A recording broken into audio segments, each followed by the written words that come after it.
Tonight, Paula Abdul talks for the first time about bulimia, the eating disorder she tells Nancy Collins almost grounded her skyrocketing career.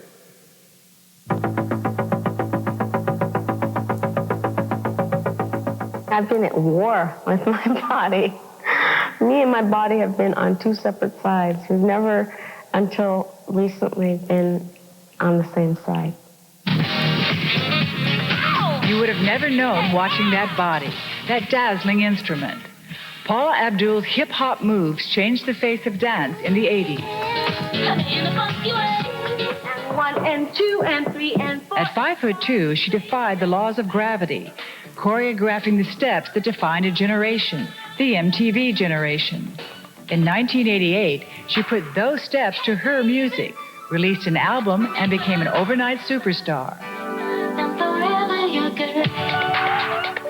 Forever Your Girl had 4 #1 hits, and at the time, that made history, didn't it? Yeah, I was the first debut female artist to achieve 4 #1 singles off her debut album.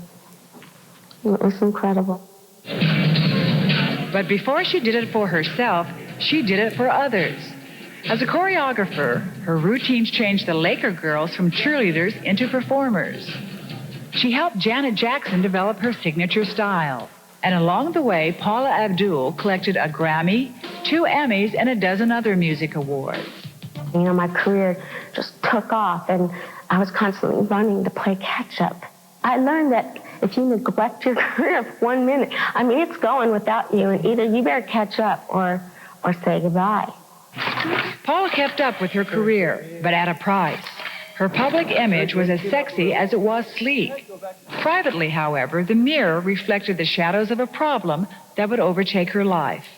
Let's talk a little bit about how you've felt about your body over the years. I'm sure you've probably been more critical than any person on earth. Yeah, I learned at a very early age that I didn't fit in physically. I learned through years of rejection from auditions. I'd go in, I'd get cut before I could even dance. And how did you feel? You leave feeling like, why can't I be tall and skinny like the other dancers? Why can't I be blonde? Why can't I have legs, from here down? All the questions, all the questions of why. I was crushed. I felt like there's something wrong with me. I must be really ugly. How much did you weigh? You were 5'2" and weighed what? I was always between 105 and 110 pounds. Paula, that's nothing. But it wasn't skinny. And being skinny was all that mattered growing up in Los Angeles. Paula was the youngest of 2 daughters. Her father was a cattle broker, her mother a classical pianist. How did your mother feel about her body and her weight? Well, honestly, she always thought she was fat. My mom is a very thin lady. She's got a beautiful body. She was always very much concerned about her weight. And I think maybe when subconsciously that all seeped into my sister and I. Paula traces her own self-esteem problems back to early in her childhood. She vividly recalls the pain brought on by her parents' divorce at age 7. It was confusing for me. It was really confusing. It was a very tough time, and I always felt like I had to, try to make things okay. I mean, I think that's where I grew to be an overachiever and very much a perfectionistic child, and wanting to make everything perfect. Starting with herself. In high school, Paula was class president, honor student, and head cheerleader. She was everything but tall enough and thin enough. When do you think the concern about your weight, as every dancer has truly, went from being a concern to being obsessive? For me, I think it started becoming more obsessive when I hit my mid-teens, like 15. What happened then? I learned from a group of girls, a lot of them who could eat huge amounts of food, and I'd say, God, it's just not fair. I have to watch what I eat, and I don't eat 1/4 of what they eat, and it seems like it's always a work for me to maintain my weight. They taught me what they do. What Paula learned from those girls was how to quickly eat large amounts of food and just as quickly get rid of it. The clinical term is purging, making yourself vomit so as not to gain weight. That pattern would continue for the next 17 years. It's not a pretty sight when you're in the act of purging. It's like, I mean, anyone who knows what having the flu and having uncontrollable vomiting spells, it's violent. It's a violent thing. It's a real violent punishment that you put on yourself. Mm-hmm. And, you know, at the same time, it's such a euphoric feeling, getting that release of hurt and pain and stuff. And control. And a sense of control. But let me tell you, it's clearly out of control. And you literally have to vomit after every meal, right? After every intake? Well, no, I wasn't one that vomited after every meal. I had my ways of rationalizing when it was the appropriate time and when it wasn't. So you would eat some meals where you didn't? And I'd keep it down. And then some meals I would set myself up and plan out my binge.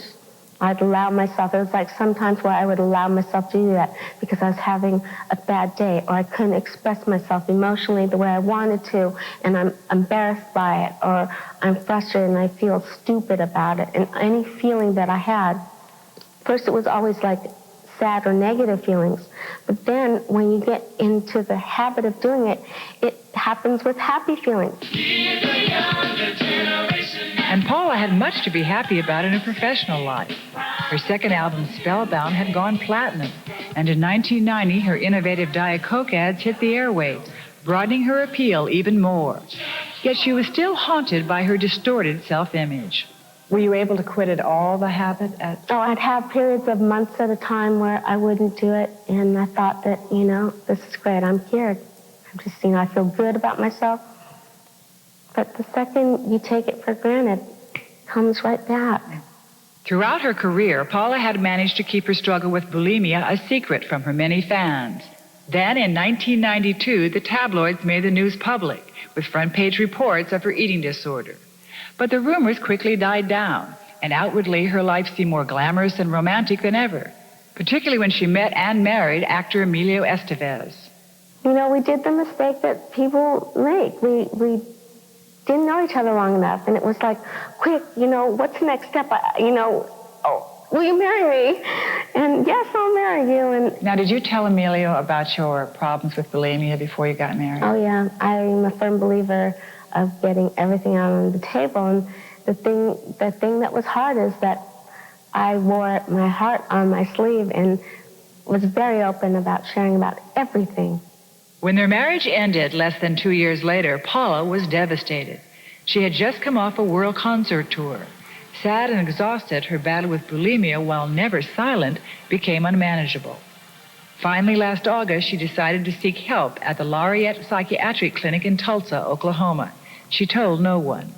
I walked into this room and really got a sense of reality of like being with real anorexic girls, being with real other bulimics, and I just broke down into tears. I said, in front of all these people in the circle, I said, I'm scared as hell to be here. I'm really scared. And it didn't make me cry because I was scared. Were you scared it wouldn't work, Paula? I was scared to, you know, I've always been a role model, not trying to be, but just was for have been for a lot of women and younger girls. And I thought, God, I'm not perfect. I'm going to disappoint people. And it's silly, but that's what I thought. Paula spent a month at the clinic undergoing intensive therapy. She now feels she has the proper tools to deal with her bulimia. How do you feel about your body now? I feel pretty good. Sometimes I get scared to say that I'm at peace with my body because I've always said, you know, I'm just saying that to get through. Paula returned to Los Angeles to finish work on her third album, Head Over Heels. And of course, there's a new music video.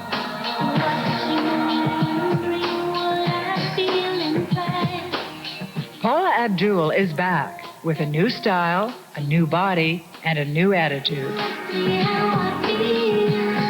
A lot of things have happened in the past 2 years. You know, I walked around with a lot of shame and maybe didn't hold my head up as high as I should.